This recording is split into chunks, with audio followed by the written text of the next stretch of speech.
მოგესალმებით, მე მამუკა ყუფარაძე და სტუდიარე. დღეს გთავაზობთ დისკუსიას, რომელიც ეხება არასამთავრობო ორგანიზაციების მუშაობას საქართველოში. ცოტა ხნის წინ იყო არჩევნები და არჩევნებზე უფრო ადრე საქართველოში გამოვიდა კანონი უცხოური ძალის გავლენის გამჭვირვალობის შესახებ. სამწუხაროდ საზოგადოება აღმოჩნდა გაურკვეველ ვითარებაში და ვერ მიიღეს არასამთავრობო ორგანიზაციებმა ის მხარდაჭერა საზოგადოებისაგან, რაც ნამდვილად ეკუთვნოდათ მათ. რადგანაც მესამე სექტორი არასამთავრობო ორგანიზაციების სწორედ საზოგადოების კეთილდღეობისათვის მისი სოციალური თუ საყოფაცხოვრებლო პრობლემების გაუმჯობესებისკენ არიან მიმართული და ჩვენმა კოლექტივმა გადავწყვიტეთ რომ მოვაწყოთ რამოდენიმე გადაცემა, ჩავიწეროთ, გავეცნოთ ჩვენ ყველანი მათ მუშაობას და წარმოგიდგინოთ მათ წინაშე არსებული პრობლემები.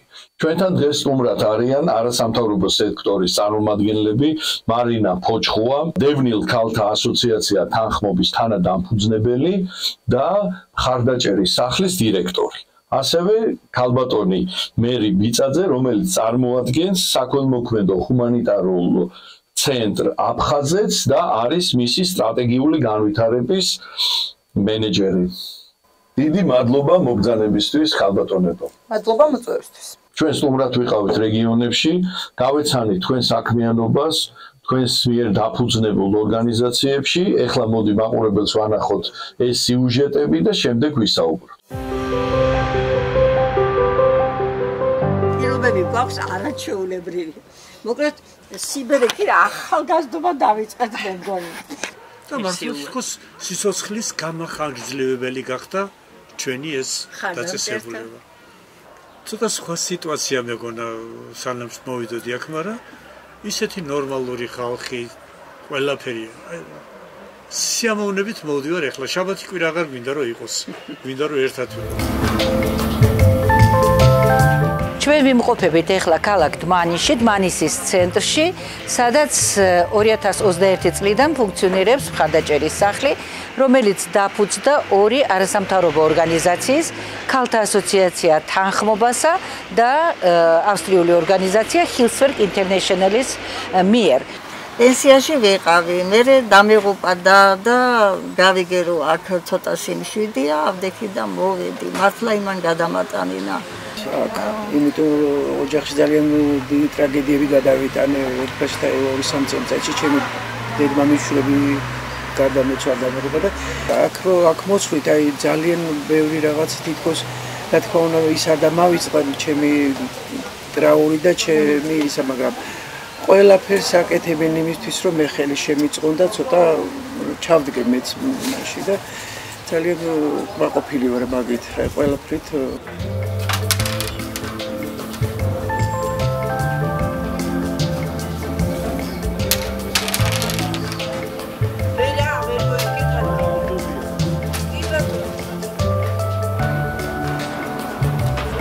დაბედნიერება რომ ამ მეტად სასიკეთო საქმისთვის მე ხელმძღვანელად და მქონოდა ბედნიერება რომ გამიზიარებინა ჩვენი ხანდაზმულების სიხარულით და ტკივილით, თუმცა ტკივილი გვერდზე მოვიტოვეთ უკვე და ჩვენ მხოლოდ პოზიტიურ ამბებს ყვებით და ვუზიარებთ ერთმანეთს, რაშიც ძალიან გვეხმარებდა ყოველდღიური აქტივობები.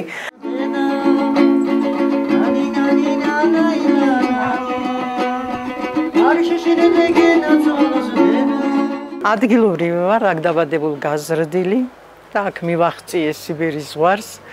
თოხი და პარიხელიდან არ მივარდებოდა, სანამ ეს ცენტრი გაიხსნებოდა და დიდი მადლიერი იმიტომ ვარ ამ ცენტრის. მოვედი, ვისვენებთ ჩემ შრომას, აი ქსოვის სპეციალისტი ვარ და ბავშვებს ვასწავლი, ყველას ვასწავლი ქსოვ. ერთ გაგება გვაქვს, უზიარებთ ერთმანეთს ახალ ამბებს. ვინ რა, სად რა გაიყიდა, რა მოვიტანეთ, ვინ რა მოიქცევა, შეიკერა, ჩაიცოდა, ესე ვერთობით. ჩემპიონატები ტარდება აქ. ჩემპიონატები ჭადრაკში მაგალითად, ჩემპიონატები ნარჩი, სხვადასხვა სანახაობრივი წარმოდგენები. ურთიერთობა გვაქვს სხვა ცენტრებთან, გორს სტუმრობთ, ისინი მოდიან აქეთ, კაზრეთს სტუმრობთ, კაზრეთი მოდის აქეთ.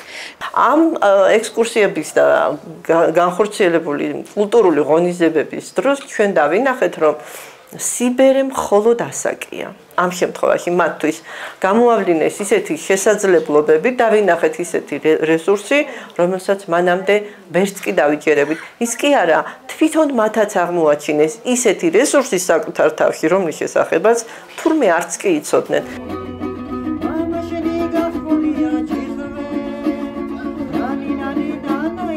გასვლითი კონცერტები ჰქონდა სოფლებში. აი ხანდაზმულები შეიკრიბებიან, იქ ჩვენს დავსხდებით. პატარა საუბარი ესა, ისა ცეკვა, სიმღერა და ისინიც ერთობიან ჩვენს. აბა ის მოხუცებით, ისე ლამაზად უხერია და ისე მოგყვებიან, მოგზდებენ, რომ არ წახვიდეთ და კიდევ ჩაატარეთ კონცერტიო. რაც მე შემიძლია, მე ყვავილები მიყვარს, ყვავილებს სული აქვს, სახში ყვავილების ბაღი მაქვს და აი აქაც მაგით დამაინტერესდეს, რაღაცნაირად თითქოს გამოვცოცხლ და გამოვედი მდგომარეობიდან. და ქალბატონი მარინა ისეთი ცეკვი და ხიარული შემოდის, რომ არ გვინდოდეს ინგლისური ენის სწავლა, ესე იგი იმდენად არის დაინტერესებული მაინც გასწავლით. რადგან მოუნდათ ენების შესწავლა, ისე მე ვარ უცხოენების მასწავლებელი, არა მარტო ინგლისურის, სიამოვნებით გავხდი ამ გუნდის, აი მაჟირელებს ახლა წევრი. მე ვფიქრობ, აი ერთ-ერთი მაჩვენებელი რამდენად განვითარებულია სახელმწიფო, როგორ უვლის არის მოხუცებს. ჯანდაცვის საკითხები რა დონეზე განვითარებული. ნამდვილად აქ მე ვხედავ ადამიანებს, ვისაც აი ძალიან რთული ბექგრაუნდი სოციალური აქვთ, ხო? მაგრამ კი არ დირიან, პირიქით ერთმანეთს ეხმარებიან და შეუდგენა. ხო, აი კარგად არიან, კაი დროს ატარებენ. არა მარტო იმით, რომ ვასწავლე, მეც ბევრ რაღაცას ვსწავლობ და ღირსულ ადამიანებისგან. ცხოვრებას. ფიქრობდი, მოусულიყავი თუ არა ამ ხადაბჭერთა სახლში. თუმე ტყილავ დავკარგე ეს დრო და რატო დროზე არ მოვედი. აი ლიანა ცუდად იყო, მანქანით წაიყვანეს ექიმი, კიდევ ყავს აქ მანანა ექიმი. და ამას წინათ ისე ცუდად ვიყავი. კიდევ რო სამჯერ გადასხმა გააკეთებინა აქ თვითონ. მანანა ექიმმა ეკა. აქ დაიხაროს. ეგ რო არ ყოფილიყო, მკვდარი ვიქნებოდი. და გვაქვს აგრეთვე საწოლიდან მარია დიაკოვას აქვს ერთი ფეხი მარჯვენა ქვედა კიდური მოკვეთილი და ამიტომ ჩვენი დახმარება ჭირდება და უნდა წამოვაჯინოს საწოლი. ეს დმანისის მხარდაჭერის სახლის შინ მოვლის ჯგუფის დილის თათბირია. დადანმა ყოველკვირეულად დღეში ერთხელ ბარ თავისი სულიება. ადამიანები მომართავენ ცენტრს, შეიძლება იყოს ტელეფონით, შეიძლება იყოს მოსვლით და ამბობენ, რომ სჭირდება დახმარება გარკვეული. პროექტის ფარგლებში ეხლა გვყავს 57-მდე ასეთი ბენეფიციარი შინ მოვლის, 26 არის დმანისში, დანარჩენი არის გორში. ეს არიან ის ადამიანები, ვინც თავის საკუთარ სახლის პირობებში ღებულობენ სხვადასხვა სამედიცინო თუ სოციალურ დახმარებას. გაწვრთნილი, კარგად ტრენირებული სპეციალისტებისგან. Дацправды. Все, все, успокоилась. Зайдем в комнату? Не знаю, как вы скажете. Успокоилась, да? Да, успокоилась. Не стала она мне. მე ვარ ლია მარტიაშვილი, შინმოვლის ექთანი. ვარ დაარსების დღიდან, მესამე წელია უკვე 2021 წლიდან.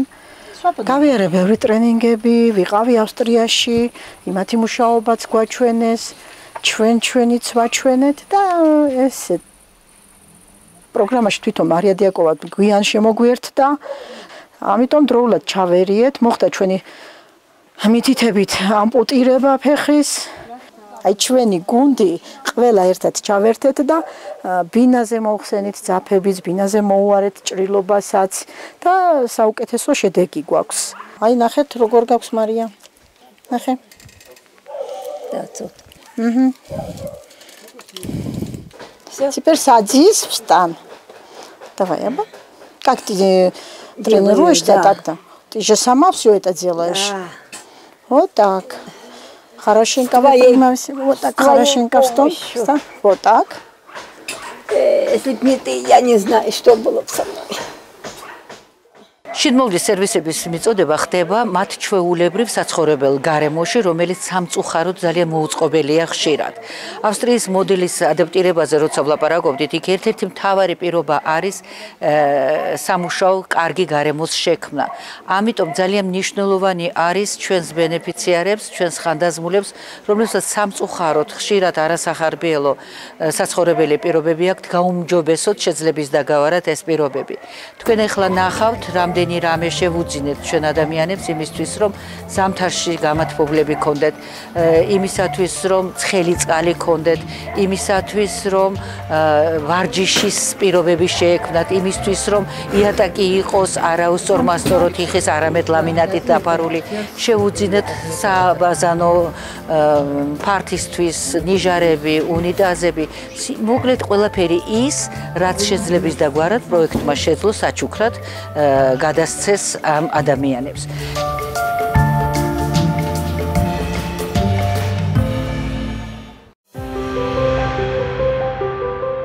ჩვენ ნახეთ სიუჟეტი, ჩემი აზრით ძალიან საინტერესო არის ეს საქმიანობა და აუცილებელია ჩვენი საზოგადოებისთვის იმ მოწყვლადი ჯგუფის მხარდაჭერა, ასაკოვანი ხალხი, რომელიც ხშირად ძევალი ხდება გარემოებისა და არის ძალიან რთულ პირობებში და ეს ინიციატივა არის ძალიან მისასალმებელი და თუ შეიძლება ქალბატონო მარინა გითხარით, აი თქვენ როგორც თანადამფუძნებელი ორგანიზაციის რომელი ორგანიზაციას შექმნეს აფხაზეთიდან გამოსულმა ადამიანებმა თქვენ შექმნით და თავიდან თქვენი ორგანიზაცია მოწოდებული იყო დევნილი თემის პირობების გაუმჯობებისათვის, აი ამ ბოლო წლებში თქვენ როგორც ჩანს გააფართოვეთ თქვენი საქმიანობის არეალი და აგერ არა მარტო ხანდაზმულ ადამიანებს ეხმარებით, მე ვიცი ასევე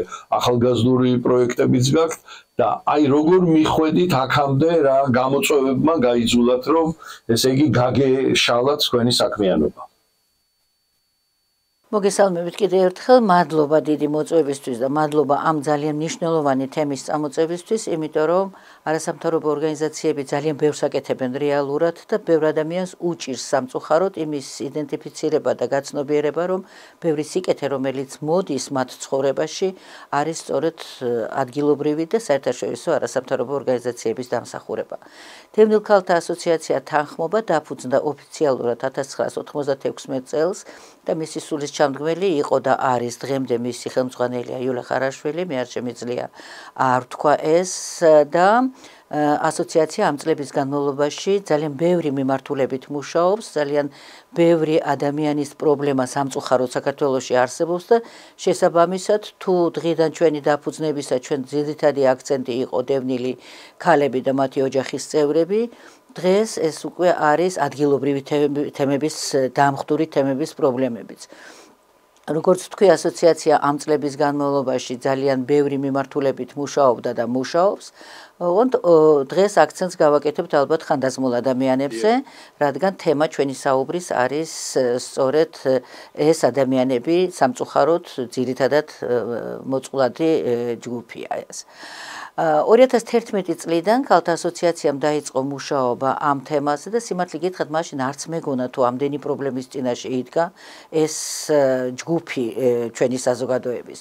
2011 წელს თანხმობამ მუშაობა დაიწყო გორსა და ბოლნისის რაიონის კაზრეთში, სადაც დაფუძნდა დღის ცენტრები.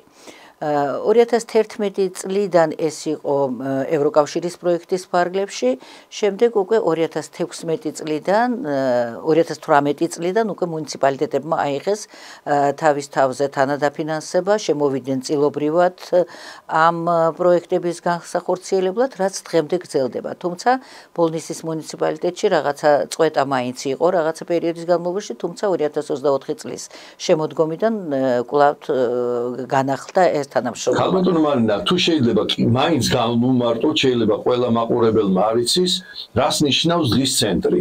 აი რით განსხვავდება, თქვა, სხვა თავშესაფრისგან თუ თქვა, სხვა სახის აქტივობისგან.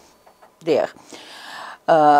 ჩვენ საუბარი გვაქვს, როდესაც ვლაპარაკობთ ხანდაზმულებზე, ესენი არიან ადამიანები 60+. სამწუხაროდ ძალიან ბევრმა ბოლო 30 წლის განმავლობაში დაკარგა სამუშაო, ამ კატეგორიის ადამიანებს განსაკუთრებით ეს შეეხო, თუმცა არიან სრულიად ჯანზე, სრულიად ნათელი გონებით და ძალიან დიდი ცხოვრებისეული გამოცდილებით და ცოდნით. ამიტომ ადამიანებს იმისთვის, რომ არ ქონდეთ მარტოსულობის განცდა და სამწუხაროდ საქართველოში აღმოჩნდა, რომ ძალიან დიდ რაოდენობა ადამიანებს აქვთ ეს განცდა, მიუხედავად იმისა, რომ ოჯახებში ცხოვრობენ და საკუთარ ოჯახებში და არ არიან მარტო ხელები, მარტოსულობის შესამსუბუქებლად ეს დღის ცენტრები იყო სწორედ შექმნილი. ადამიანები, რომლებსაც აქვთ თავისი სახლი, კარი, რომელსაც შეუძლიათ გადაადგილება, რომლებსაც ძალიან დიდი გამოცდილება აქვს, მოდიან ერთად ერთობიან აქ, თავის ცოდნას ახმარენ გაზიარებისთვის, ამ ცოდნის გაზიარებისთვის. გვაქვს რაღაცა გარკვეული კურსებიც, ესენი მეცადინეობები, სადაც ისინი ზოგჯერ ახალგაზრდა თაობას უზიარებენ ამ თავის ცხოვრებისეულ გამოცდილებას. ერთმანეთთან ერთობიან ძალიან კარგად. აქვთ თავისი საკუთარი ცოდნის გაღრმავების საშუალებები, ეს არის სხვადასხვა წრეები, რომელიც ძალიან აქტიურად მოქმედებს. ესე დავიწყეთ ჩვენ 2011 წელს და იმის გამო, რომ გარკვეული გამოცდილება დააგროვდა, 2020 წელს ავსტრიული ორგანიზაცია, არასამთავრობო ორგანიზაცია Hilfswerk საერთაშორისოსთან ერთად დავიწყეთ დიდი პროექტი საქართველოს 2 მუნიციპალიტეტში. საქართველოსა და ბოსნია-ჰერცეგოვინაში უნდა განხორციელებული იყო ეს პროექტი, ოღონდ არა დღის ცენტრების მხოლოდ, არამედ შინმოვლის სერვისების დასანერგად. ძალიან დიდი გამოცდილების მიუხედავად საქართველოში არის აუცილებლობა იმისა, რომ საერთაშორისო გამოცდილება იქნეს გამოყენებული. იმიტომ რომ 90-იანი წლებიდან ცალკეული ორგანიზაციები ცხადი ახორციელებდნენ რაღაცა ნაწილებს ამ სერვისების, მაგრამ სისტემატიზირებული ეს არ იყო, არც სახელმწიფო პროგრამა არსებობდა მაშინ და ამიტომ ძალიან ღირებული იყო ისეთი გამოცდილი საერთაშორისო არასამთავრობო ორგანიზაციის გამოცდილება, როგორც Hilfswerk-ია, მომხდარიყო მისი ადაპტირება საქართველოს რეალობაზე და აქაც დაფუძნებულიყო ეს სერვისები. არჩეული იქნა 2 მუნიციპალიტეტი, გორისა და დმანისის. დმანისში სხვა პროვაიდერი არ იყო, გორში იყო სხვადასხვა პროვაიდერები და ესეც ერთგვარი გამოწვევა და საინტერესო გამოცდილება იქნებოდა, იმიტომ რომ შეგვედარებია, როგორ წავიდოდა ეს სწავლება და გუნდების მომზადება ამ პრინციპულად განსხვავებულ 2 რეგიონში. უდიდესი მხარდაჭერა იყო მუნიციპალიტეტის მხრიდან, იმიტომ რომ ეს იყო სერვისები, რომლებიც არ არსებობდა და რომელიც უნდა დანერგილიყო ხანდაზმული ადამიანებისთვის ამ 2 რეგიონში. დღეს დიდი სიამაყით მინდა გითხრათ, რომ ეს სერვისები უკვე არსებობს და სწორედ 2021 წელს ჯერ პილოტურად ამ 2 არასამთავრობო ორგანიზაციამ, ქალთა ასოციაცია თანხმობამ და Hilfswerk საერთაშორისომ დააფუძნეს მხარდაჭერის სახლი, რომელიც ოფიციალურად დარეგისტრირდა საჯარო რეესტრში 23 წლის აგვისტოში და 2024 წლიდან უკვე სახელმწიფო პროგრამაში ვართ დარეგისტრირებული, როგორც პროვაიდერები და ვახორციელებთ სერვისებს, რომელშიაც სახელმწიფო არის დაინტერესებული და ვაუჩერიან ამაზე მოგვიანებით გეტყვით ალბათ, ვაუჩერიან ბენეფიციარებს ვუწევთ ამ თანადგომას. ახლა მე მინდა მაყურებელს შევთავაზოთ მეორე სიუჟეტი, რომელიც ეხება სწორედ იგივე ჯგუფს, იგივე თემს, ხანდაზმულ ადამიანებს, ოღონდ აქ არის სხვა სახის სერვისი. მოდი ჯერ ვნახოთ სიუჟეტი.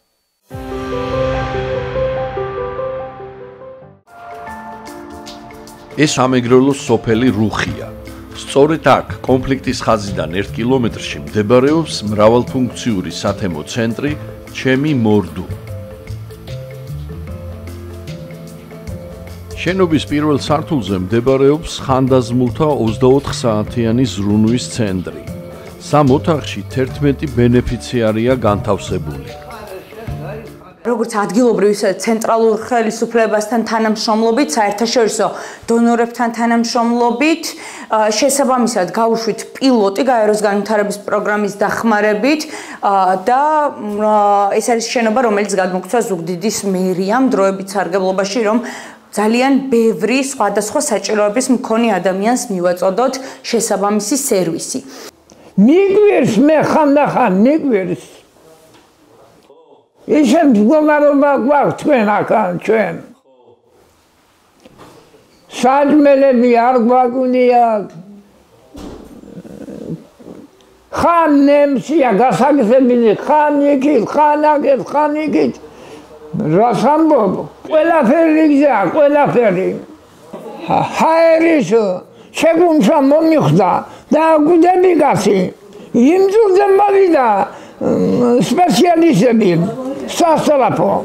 ამ მომენტში ვიმყოფებით ჩვენი ხანდაზმულთა 24 საათიანის ზრუნვის ცენტრის სასადილოში, სამზარეულო სასადილოში, სადაც ბენეფიციარები იღებენ სამჯერად კვებასა და მეოთხე წახებსებას.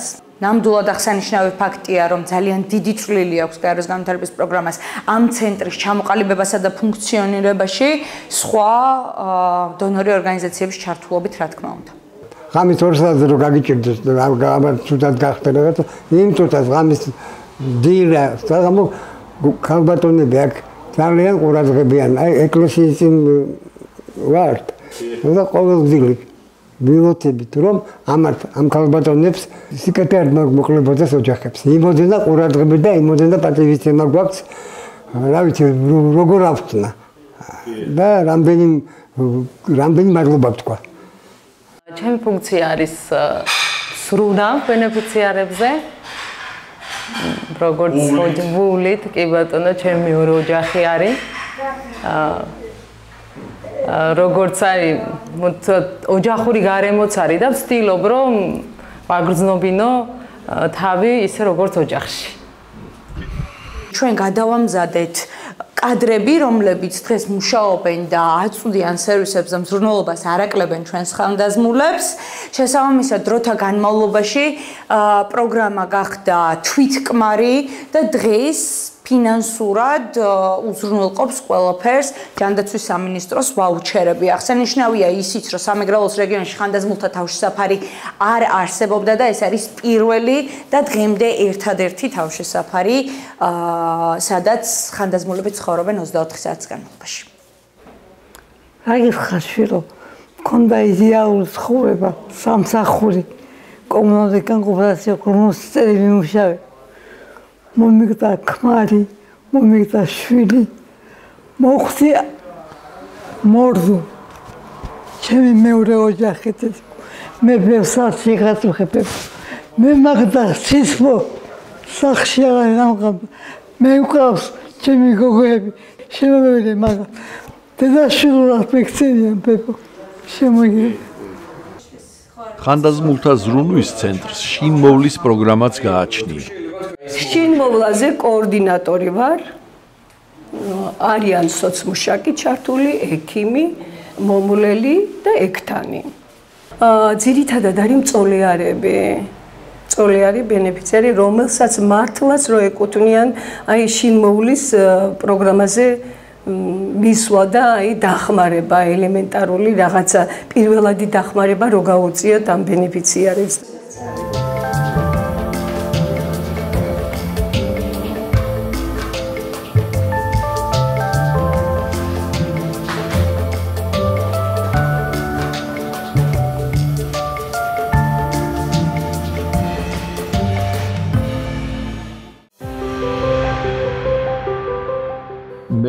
ჩვენ ნახეთ სიუჟეტი, რომელიც ეხება რუხის, ესე იგი ხანდაზმულთა ცენტრს, ჩემი მორდუს და თუ შეიძლება გითხარით, აი როგორ მიხვედით ორგანიზაცია, რომელიც თბილისში მუშაობდა, ნელ-ნელა გაფართოვდით და აი დღეს ესეთი აქტიური მუშაობა გაქვთ ზუგდიდის მუნიციპალიტეტში.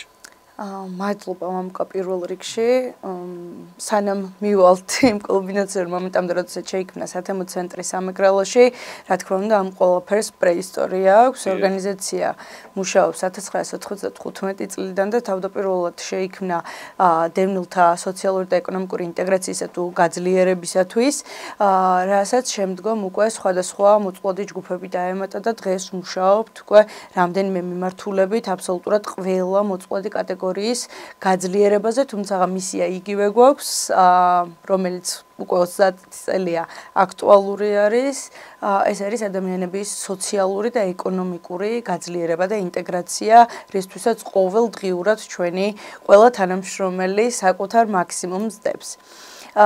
ორგანიზაციას აქვს რამდენიმე ფილიალი, მათ შორის ზუგდიდში და ერთ-ერთი პროექტის ფარგლებში, როდესაც დაიწყო COVID პანდემია, ჩვენი პირველი, ასე ვთქვათ, შეშფოთება და რისკი დადგა იმის გარშემო, რომ კოლექტიურ დასახლებებში, სადაც ადამიანები ძალიან შეჭირვებულად ცხოვრობდნენ, მათ სჭირდებოდათ მხარდაჭერა, იმიტომ რომ მოგეხსენებათ პანდემიამ რამდენი პრობლემა გამოიწვია ყველა ადამიანის ცხოვრებაში, ადამიანებმა დაკარგეს სამსახურები, ძალიან ბევრი ადამიანი დაიღუპა ამ ყველაფრის გამო, ჰქონდათ ჯანმრთელობის პრობლემები თუ ასე შემდეგ. შესაბამისად, ჩვენი მისიის ერთგულმა ადამიანებმა ისევ დავიწყეთ კოლექტიური ცენტრების მხარდაჭერა, როგორც ჰიგიენური, ისევე პროდუქტებით, სანიტარული ნორმების დაცვის მხარდაჭერით და ასე შემდეგ. პროცესმა აჩვენა, რომ საჭიროება ბევრად უფრო დიდი იყო, ვიდრე უბრალოდ ერთჯერადი მხარდაჭერები, ამიტომ ჩავატარეთ საკმაოდ მოცულობითი კვლევა 100 დევნილთა კოლექტიურ ცენტრში, საიდანაც შედეგების მიხედვით შესაბამისად უნდა დაგვეიდენტიფიცირებინა ის პრობლემები, რომლის გადაჭრის გზებსაც ვიპოვიდით. სამეგრელოს რეგიონში იყო სრულიად მე არ ვიცი რა სიტყვა შეიძლება ვიხმაროთ ამ მომენტში, საშინელი მდგომარეობა სერვისების მიღებასთან დაკავშირებით, იმიტომ რომ პრაქტიკულად სერვისები არ არსებობდა ხანდაზმულებისათვის და საჭიროების მქონე ადამიანებისათვის, განსაკუთრებით კი კოლექტიურ ცენტრებში მცხოვრებ დევნილებს არ ჰქონდათ შესაძლებლობა ჩართულიყვნენ ნებისმიერ აქტივობაში, სერვისში, პროცესში თუ სხვა. და აი სწორედ ამ პრობლემების გამოკვეთიდან თქვენ მიხვედით იმ აზრამდე, რომ არა მარტო შინ მოვლა, არამედ ხანდაზმული ადამიანებისთვის შეგექმნათ ის გარემო, რომ მათ ქონოდათ სადღეღამისო თავშესაფარი. ჩვენი კვლევიდან აღმოაჩინეთ 75 ადამიანი, რომელსაც სჭირდებოდა მყისიერი მხარდაჭერა, როგორც შინმოვლის, ასევე განთავსების კუთხით. ამიტომ დავიწყეთ ამ საკითხზე ადვოკატირება, მუშაობა, კონცეფციის შექმნა, როგორ მიგვეწოდებინა ადამიანებისთვის სერვისი, რომელი სერვისები იყო ყველაზე პრიორიტეტული და მოთხოვნადი იმ კვლევის მიხედვით, რომელიც ჩატარდა.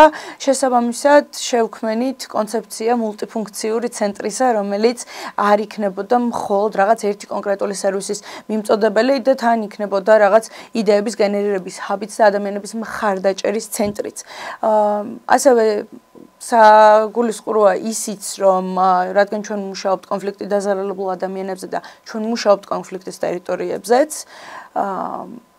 ჩვენი, ესე ვთქვათ, წერტილოვანი მიზანი იყო ის, რომ ყოფილიყავით ძალიან ახლოს გამყოფხასთან.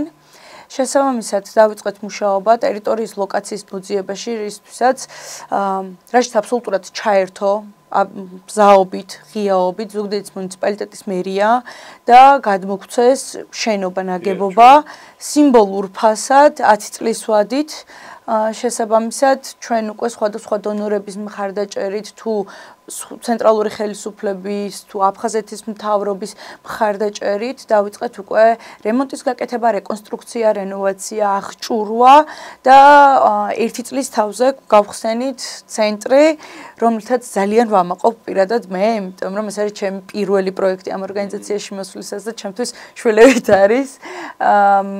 ცენტრს აქვს რამდენიმე მიმართულება, როგორც ვახსენე, მათ შორის არის 24 საათიანი ზრუნვის ცენტრი ხანდაზმულებისათვის, რომელიც არის სრულიად უფასო და ვაუჩერულ სისტემაზე მუშაობს იმ ბენეფიციარებისთვის, რომელსაც სოციალური კრიტერიუმები აქვთ მაღალი საჭიროების.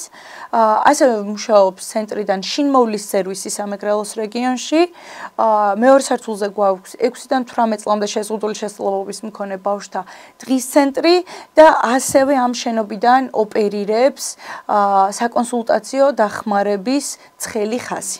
Kalbatono Marina, თქვენ აღნიშნეთ, რომ გარდა იმისა, რომ საერთაშორისო ორგანიზაციები ჩვენ დონორები გიჭერენ მხარს, ასევე არის მჭიდრო თანამშრომლობა ადგილობრივ მუნიციპალიტეტთან და აი როგორ გრძელდება ეს თანამშრომლობა, თუ შეიძლება მითხარით და აი ამ თანამშრომლობას ხო არ ემუქრება რამე ამ პოლიტიკური ვითარების პირობებში, ხო არ შეიმჩნევა რაიმე პრობლემები. და რამდენად აუცილებელი იყო ხელისუფლებასთან, ადგილობრივ თვითმმართველობასთან თანამშრომლობა ამის გასაკეთებლად. ძალიან მნიშვნელოვან თემას შეეხეთ ბატონო მამუკა. ეხლა 2020 წელს, როდესაც მიმდინარეობდა ჯერ შესწავლა საქართველოს მუნიციპალიტეტების შიდა ან ქვემო ქართლში, ერთ-ერთი გადამწყვეტი ფაქტორი, რატო ავარჩიეთ ეს ორი მუნიციპალიტეტი, რომელზეც ვამბობდით, შინმოვლის დანერგვისათვის დმანისი და გორი იყო განსაზღვრელი მუნიციპალიტეტის მზაობა, მუნიციპალიტეტის ხელმძღვანელობის მზაობა იმისთვის, რომ დაგვეწყო ეს საქმე, იმიტომ რომ მუნიციპალიტეტის მხარდაჭერის გარეშე ვერაფერი ვერ განხორციელდებოდა. ჯერ ეს ერთი ადამიანების ნდობა, იმიტომ რომ როდესაც იწყებ მუშაობას და მოდიხარ სრულიად უცხო ადამიანი ოჯახში და ეუბნები რომ მე ვიწყებ ამას, მისთვის ეს არაფერი არ არის ჩვეულებრივი ხანდაზმულისთვის, თუ მას რაღაცა გარანტიები არ აქვს იმის, რომ ხელი უნდა მოაწეროს რაღაც საბუთზე, საბუთი შეიძლება თუ არა საფრთხეს უქმნიდეს მას არ იცის.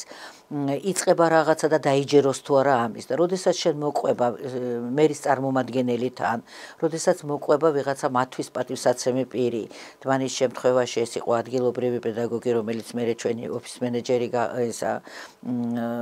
ფილიალის მენეჯერი გახდა, დმანისის შემთხვევაში იმისი გორის შემთხვევაში უკვე იცნობდნენ იმ გუნდს, ვინც მუშაობდა დღის ცენტრის დაფუძნებისას, ამან გადამწყვეტი როლი ითამაშა ჯერ ერთი აი ამ ადამიანების მოზიდვის თვალსაზრისით და მეორე თვითონ თანამშრომლობის შესაძლებლობის თვალსაზრისით. მე გითხარით, რომ საერთაშორისო არასამთავრობო ორგანიზაცია და დონორს საერთოდ, როდესაც ის ცდილობს გაუმჯობესოს რაღაცა სფერო ჩვენს სახელმწიფოში, მას აუცილებლად სჭირდება იმის ცოდნა, რომ ეს საჭიროა და რომ მუნიციპალიტეტს უნდა ეს განხორციელდეს მასთან. სწორედ ერთ-ერთი მაჩვენებელი მაშინ ჩვენი დონორისთვის და ჩვენი არასამთავრობო ორგანიზაცია პარტნიორისთვის იყო მუნიციპალიტეტის მზაობა წილობრივად მიიღო მონაწილეობა ამ პროექტის დასაწყებად. დმანისის შემთხვევაში ეს იყო ფართი, რომელიც გარემონტებაში მიიღეს მონაწილეობა, მნიშვნელოვანი მონაწილეობა. ეს იყო ადგილობრივმა თვითმმართველობამ, ადგილობრივმა მერიამ თავისი კუთვნილი ფართი ცენტრში მუნიციპალიტეტის მერის მოპირდაპირე მხარეს არის. გამოგიყოთ და გაგირემონტათ? მთლიანად არა, მაგრამ მნიშვნელოვან წილად შემოვიდა წილში საშენი მასალებით, ფართის რეგისტრაციით, კომუნალური გადასახადებით, ეს იყო ძალიან მნიშვნელოვანი მონაწილეობა მათი.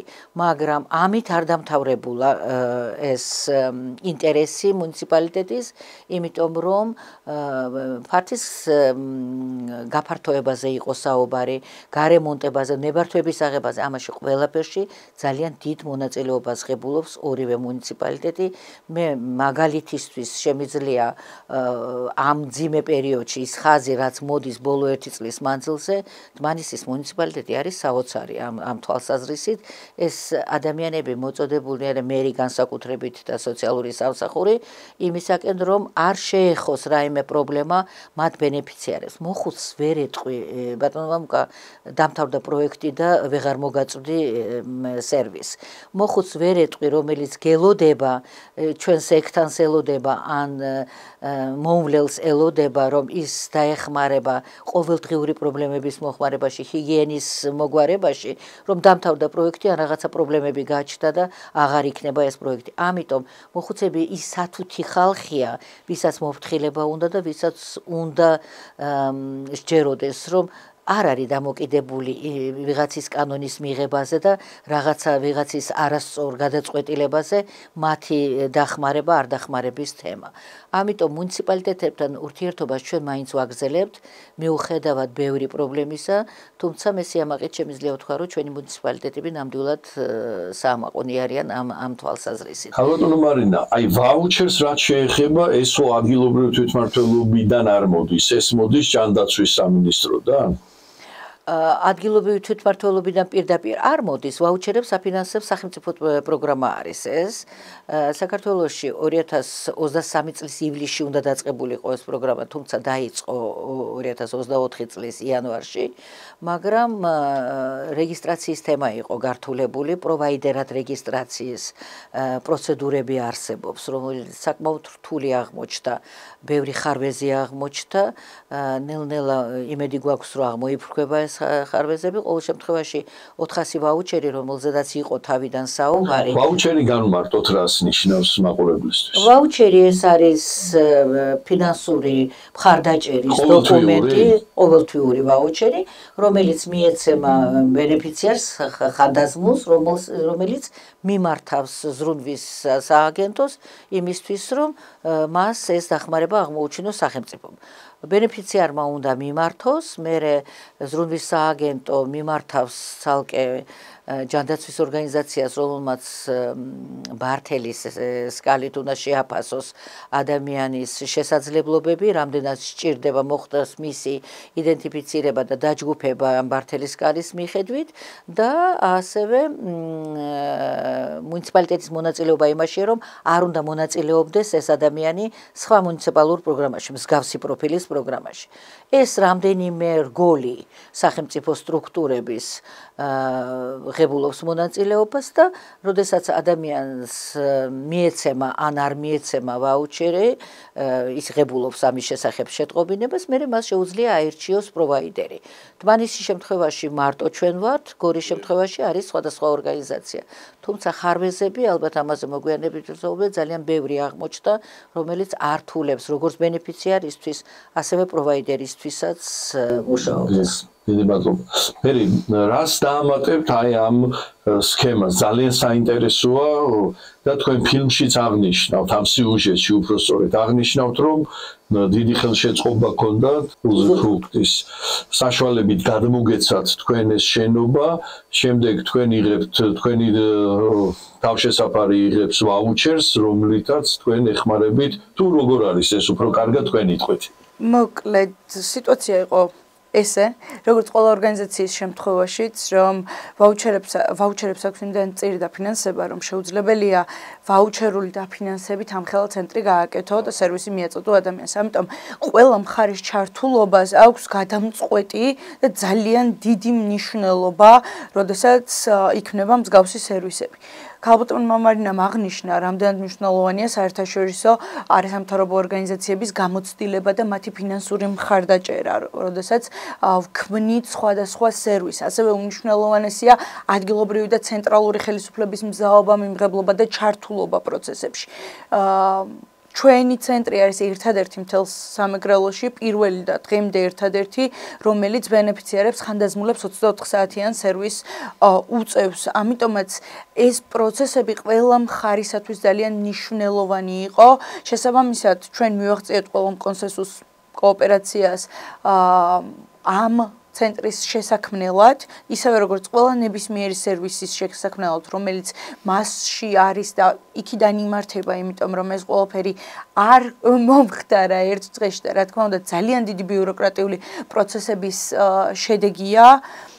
დავეთანხმები ქალბატონ მარინას, რომ ბენეფიციარებს ისევე როგორც სერვისის მიმწოდებლებს გვაქვს ძალიან ბევრი პრობლემა აი ამ ბიუროკრატიული ნორმების დაცვის პროცესში, რადგანაც ძალიან ხშირ შემთხვევაში ის რაც წერია კანონში ან რაღაც ნორმატიულ აქტში აცდენილია რეალურ ცხოვრებას, რეალურ პროცესებს და ძალიან ხშირად აცდენილი არის და ურთიერთგამომრიცხავი ფაქტორებით შეიძლება შეგვხვდეს, როდესაც ადამიანი იღებს სერვისს ან რეგისტრირდება სერვისის მიმწოდებლად. ჩვენ შემთხვევაში დაძლევადი იყო, ხო, ეს პრობლემები, ხო და პრობლემა ყოველთვის დაძლევადია, როდესაც თანამშრომლობა არის ადგილზე და ყველა მზად არის თანამშრომლობისათვის. შესაბამისად, ყველა მხარეს ვთვლით, რომ უნდა კონდეს მიმღებლობა და ეს საკითხები არის მუდმივი ადვოკატირების თემები, რომელზეც მუშაობს თითქმის ყველა სერვისის მიმწოდებელი სხვადასხვა სამუშაო ჯგუფებთან ერთად, რომლებიც ჯანდაცვის სამინისტროსთან ერთად არის მაგალითად სპეციფიკური განხრებით, ასე ვთქვათ. შესაბამისად, ჩვენს რეკომენდაციებს მათ ყოველთვის ვუზიარებთ, როგორც ცენტრალურ, ასევე ადგილობრივ დონეზე. ძალიან ხშირ შემთხვევაში არ შეიძლება არ ვთქვა, რომ ეს რეკომენდაციები ითვალისწინებენ რეკომენდაციებს, მაგრამ გვაქვს ხოლმე შემთხვევები, როდესაც ესეთი პოლიტიკური გადაწყვეტილებების წინაშე ვდგებით, რომელიც კატეგორიულად შეიძლება რაღაც მაგალითები მოიყვანოთ.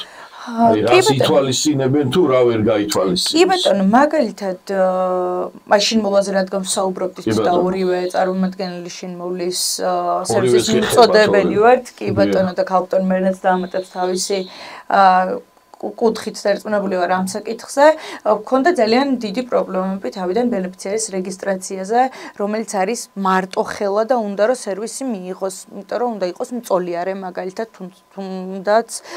თუმცა პროგრამა თავად არ განსაზღვრავს იმას, რომ მხოლოდ მწოლიარე ბენეფიციარს აქვს შესაძლებლობა რომ სერვისი მიიღოს.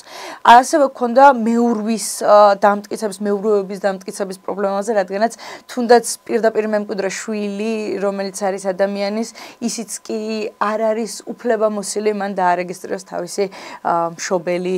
მოკლედ ეს პატარა ბიუროკრატიული ნაწილები, რომელიც არის აბსოლუტურად ვფიქრობ, ნაკლები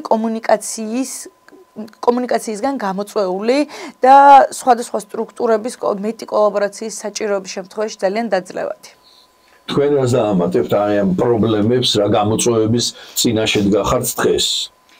ვიდრე გამოწვევებს, ერთი რამე მინდა დავამატო მუნიციპალიტეტებთან ურთიერთობა შეიძლება გამორჩა ძალიან მნიშვნელოვანი რამ, თანადაფინანსების თემა. გარდა მატერიალური დახმარებისა და გარდა ამ ფართით დახმარებისა, ჩვენი ბენეფიციარი მუნიციპალიტეტები ორივენი თანადაფინანსებით არიან შემოსული შინმოვლის პროგრამის განსახორციელებლად.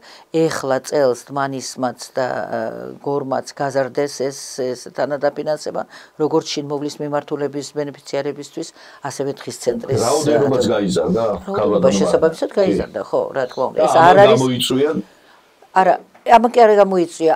ეს აჩვენებს დაინტერესებას, ეს აჩვენებს იმ დინამიკას, როდესაც ოდესმე პროექტი რო დასრულდება, რომ ეს პროგრამა არ დასრულდეს, რომ ხარდაჭერის სახმა მაგალითად ჩვენ შემთხვევაში გააგრძელოს არსებობა, იმიტომ რომ ვისი პატრონაჟით? თავის პატრონაჟი თვითონ იქნება მუნიციპალიტეტი. მუნიციპალიტეტმა უნდა აიღოს თავის თავზე ძირითადი ზრუნვა, იმიტომ რომ თავისი ბენეფიციარებისაა საუბარი, თუმცა სახელმწიფო პროგრამას რა ბედი ეწევა არ ვიცით, ის დარჩება სახელმწიფო პროგრამა თუ მოხდება მისი დილეგირება ადგილობრივ მუნიციპალიტეტებზე, ამას მომავალი გვაჩვენებს და სახელმწიფო როგორ პოზიციას დაიჭერს. ცხადი ერთია, რომ მუნიციპალიტეტის მონაწილეობა აუცილებელია, როგორც პროექტის მდგრადობისათვის, ასევე ამ ადამიანებისთვის უწყვეტი დახმარების გაწევისათვის. ანუ მიმართულებაა იქითკენ, რომ მათი მონაწილეობა მხარდაჭერა გაიზარდოს და რაღაც მომენტისათვის მთლიანად მუნიციპალიტეტმა უნდა აიღოს თავისი. სამწუხაროდ ახლა საქართველოს არ არის ისეთი მდიდარი ქვეყანა, რომ მუნიციპალიტეტებიც არ არიან ისეთი შეძლების, რომ მთლიანად აიღონ თავის თავზე. ჩვენ ძალიან დიდი იმედი გვაქვს შემოწირულობების, ჩვენ ძალიან დიდი იმედი გვაქვს იმ საქართველოს იმ მოქალაქეების, რომელსაც აქვს შესაძლებლობა, თუნდაც საქართველოს ფარგლებს გარეთ. ეს პრაქტიკა უკვე მუშაობს შემოწირულობების კი ჩვენ და საბედნიეროდ ძალიან მნიშვნელოვნად ინტერესდება საქართველოს ჩვეულებრივი მოქალაქე. ეს არ არის დიდი თანხები, ეს არის 10 ლარი, 20 ლარი ან 50 ლარი, მაგრამ ძალიან მნიშვნელოვანი არის, რომ გული შესტკივათ ადამიანებს ამაზე. ჩვენც დავბერდებით, გვაქვს ასეთი სლოგანი, ყველანი დავბერდებით და რაღაცა ზრუნვა მოყვასზე და ზრუნვა იმ ადამიანზე, ვინც შეძგვერდითაა და შეიძლება რაღაცით წაეხმარო, ძალიან მნიშვნელოვანია, რომ არსებობს ეს შენაგანი რწმენა ადამიანებში და მე სიამაყით მინდა ვთქვა, რომ ქართველებში, ჩვეულებრივ მოქალაქეებში ეს არსებობს. რაც შეეხება ხარვეზებს, მე ძალიან დიდი იმედი მაქვს, რომ აღმოიფრქვება. ყოველ შემთხვევაში მე გიმახსენა კომისიები, რომლებიც არსებობს ჯანდაცვის სამინისტროსთან, რადგან მთავარი განმახორციელებელი ამ პროგრამის, სახელმწიფო პროგრამის არის საქართველოს შრომის ჯანდაცვის სამინისტრო და შესაბამისად კომისიებში ჩვენ მივაწოდეთ ის ხარვეზები, რაც ვნახეთ ბევრმა არასამთავრობო ორგანიზაციამ, რომელიც ახორციელებს საქართველოს მასშტაბით სხვადასხვა სახის შინმოვლის სერვისებს, გაკეთდა კვლევა ასევე ჩვენი პროექტის ფარგლებში CSRTG-ის მიერ გააკეთდა კუმულირებულად არის ყველა პროგრამა იქ და დიდი კვლევა არის 50 გვერდზე მეტია, სადაც რეკომენდაციებიცაა მოცემული და ის ხარვეზებიც რაც არსებობს ეს გადაცემულია სამინისტროსთვის და ჩვენ დღე-დღეზე ველოდებით სამინისტროს რეაგირებას და ძალიან დიდი იმედი გვაქვს რომ ეს რეაგირება მოხდება, იმიტომ რომ ამის გარეშე ვერ მოხდება ადამიანების ჩართვა პროგრამაში და ხანდაზმულები ელოდებიან, თუნდაც ის რაც თქვა მეგი მწოლი არის, რომელიც არ არსებობს ასეთი დიაგნოზი და რატომღაც პროგრამაში მოხდა ისე, რომ ჩაწერილია ეს სიტყვა, რომელიც ძალიან დიდ პრობლემებს უქმნის ადამიანებს ჩასართავად. ასაგებია. და შემდეგი კითხვა და ალბათ ბოლო კითხვა იქნება ასეთი, აი ამ პოლიტიკურ ვითარებაში, როდესაც ესეთი რთული მდგომარეობაა საქართველოში, ხელისუფლების ლეგიტიმაციის მიმართ არის ძალიან ისეთი საეჭვო თუ უარყოფითი დამოკიდებულება. ამ შემთხვევაში ალბათ დონორებზეც აისახა ეს ყველაფერი და დონორებიც უფრო პასიურები ხდებიან და მათთვისაც პრობლემები შეიქმნა. აი რა გამოწვევების წინაშე დგას თქვათ აი ეს მიმართულება, აი ეს პროგრამები თუ შეგიძლიათ ამაზე გითხრათ. აი რა რისკებს ხედავთ? როდესაც ეს გამოწვევები გაჩნდა ჩვენ საზოგადოებაში, არასამთავრობო ორგანიზაციებში ძალიან დიდი იყო იმის საფრთხე, რომ ჩვენ შეგვეწყვიტა ურთიერთობა სამთავრობო სტრუქტურებთან და ბევრმა არასამთავრობო ორგანიზაციამ თქვა კიდევაც, რომ ის წყვეტს ურთიერთობას. იცით რა, მე ვთქვი და ეხლაც ვიმეორებ, ხანდაზმულ ადამიანს ვერ აუხსნი, რომ შეწყდა პროგრამა იმის გამო, რომ ჩვენ აღარ გვინდა ურთიერთობა, აღარ შეგვიძლია ურთიერთობა ხელისუფლებასთან. მე არ ვსაუბრობ ახლა ცენტრალურ ხელისუფლებაზე, მე ვამბობ მუნიციპალიტეტებზე, რომელთა გარეშეც არც ჩვენ შეგვიძლია და მათაც ვჭირდებით ჩვენ და მე დიდი სიამაყით მინდა ვთქვა, რომ ის მუნიციპალიტეტები, ვისთანაც ჩვენ მუშაობთ, ამის პრობლემა ჩვენ არ გაგვჩენია, არც მათ აქვთ ამის პრობლემა და თანამშრომლობა ამ მუნიციპალიტეტებთან აუცილებლად გრძელდება. ჩვენ თუმცა წავაწყდით გარკვეულ პრობლემებს, როდესაც გეოგრაფიულ ექსპანსიაზე გქონდა საუბარი, პროექტი გულისხმობდა გაფართოებას სხვა მუნიციპალიტეტებშიც. ზოგი მუნიციპალიტეტი წამოვიდა თანამშრომლობაზე, ზოგი ძალიან სიფრთხილით გაგვერიდა. მე მინდა ვთქვა, რომ ჩვენ გავფართოვდით, ახლა იანვრიდან უკვე ვიწყებთ კასპსა და თეთრიწყაროში მუშაობას, საუკეთესო მუნიციპალიტეტია ორივე და სამწუხაროდ ძალიან ბევრი ყავთ ესეთი ადამიანი, ვისაც ჭირდება დახმარება და ჩვენ იმედი გვაქვს, რომ ორივე მუნიციპალიტეტი მზადაა თანადაფინანსებით შემოვიდეს, ეს დიდი სიამაყით მინდა ვთქვა, რომ მოდიან ამ თანამშრომლობაზე, მზაობა აქვთ, ჩვენ ვატრენინგებთ ახლა გუნდს, ვაყალიბებთ იქ გუნდს, რომლებიც იმუშავებენ, თავიდან ვიწყებთ სამ სოფელში ორივე რეგიონში და ამ თანამშრომლობის იმედი მაქვს, რომ წლის ბოლოს უკვე გვეყოლება გარკვეული რაოდენობა ბენეფიციარების და კარგად დატრენინგებული გუნდებიც ექნების მოვლელებისგან შემდგარი. მერი, რა გამოწვევების წინაშე ვართ და რა მიზნები გაქვთ? ჩვენ ვართ ორგანიზაცია, რომელიც მუშაობს განმეორდები ყველაზე მოწყვლადი კატეგორიის ადამიანებთან, მათ მხარდასაჭერად და მათი სოციალური ინტეგრაციისათვის შესაბამისად ორგანიზაცია არ აპირებს და არც გვიფიქრია, რომ ამ პროცესებში შეიძლებოდა გავრჩელებულიყავით, რადგანაც ძალიან ბევრი ადამიანისთვის სასიცოცხლოდ მნიშვნელოვანია ჩვენი მიწოდებული სერვისები. შესაბამისად, ჩვენ როდესაც ამ ადამიანებს ვეიმედებით, მაქსიმალურს ვაკეთებთ იმისათვის, რომ ბევრად უფრო ხარისხიანად და შეუფერხებლად მივაწოდოთ ყველა სერვისი და განვახორციელოთ ყველა პროექტი, რომელიც გვაქვს. შესაბამისად, ბევრჯერ ვახსენე სიტყვა კოოპერაცია და მართლა მწამს როგორც მე პირადად ისევე ორგანიზაციას რომ ყველა დონეზე კოოპერაციით საუბრით, კომუნიკაციით და იმ ადამიანების მხარდაჭერაზე ორიენტირებული ქმედებებით, რომლებსაც ეს ყველაზე მეტად სჭირდებათ, კონსენსუსის მიღწევა შეგვიძლია ყველას, იმიტომ რომ უბრალოდ დანარჩენებს დავეხმაროთ. დიდი მადლობა მეგობრებო საინტერესო საუბრისათვის, გისურვებთ წარმატებებს და რაღაც პერიოდში კვლავ მოგიწვევთ და ვილაპარაკოთ შემდეგ უფრო დაწყნარებულ პერიოდში საქართველოსთვის უფრო პოლიტიკურად სტაბილურ დაწყნარებულ პერიოდში კვლავ გავაშუქებთ თქვენ საქმიანობას. ძალიან დიდი მადლობა თქვენ პირადად ამ ცდელობისთვის, იმიტომ რომ ძალიან მნიშვნელოვანია ის საქმე, რასაც თქვენ ეწევით, ადამიანებისთვის ზუსტი და სწორი ინფორმაციის მიწოდება რა ხდება მათ თავს. მადლობა. ძალიან დიდი მადლობა ინიციატივისათვის და დიდი სიამოვნებით გეწევით კიდევ ერთხელ. დიდი მადლობა. გემშვიდობებით მომავალ შეხვედრამდე.